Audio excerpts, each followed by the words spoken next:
I want to ask, and I'm sure this is the beginning of millions of questions about Robert Pattinson, but what made you choose him, and how did you get possibly the best performance out of him that I have yet to see?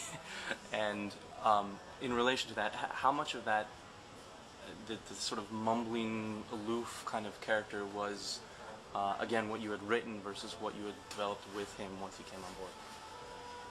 I mean, it was the.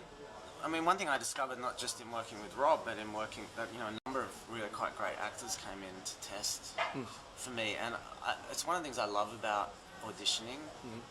I never really think of them as auditions. For me, that they are, me being fortunate enough to be in the luxurious position of having great actors come in to help me workshop characters.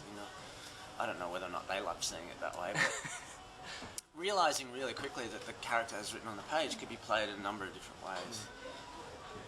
Kind of different levels of mental retardation or, developmental difficulty or whatever. And and Rob and I talked about that stuff a lot.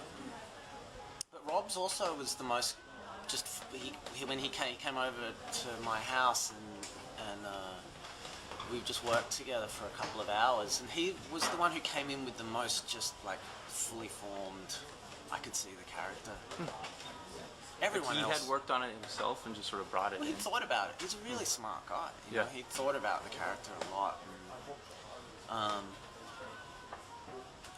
he didn't come in with caricature, even though the caricature versions of the character are actually very interesting, like they're entertaining.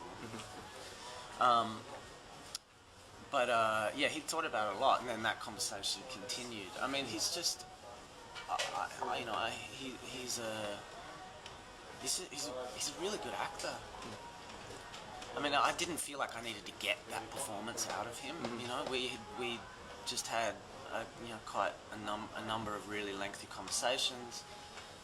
Both specifically about the character, and then also in the context of wardrobe or makeup or whatever, where we just formed a shared understanding of the character, and then then it becomes the beautiful fun part of directing, where you're just on set making minor adjustments. Yeah.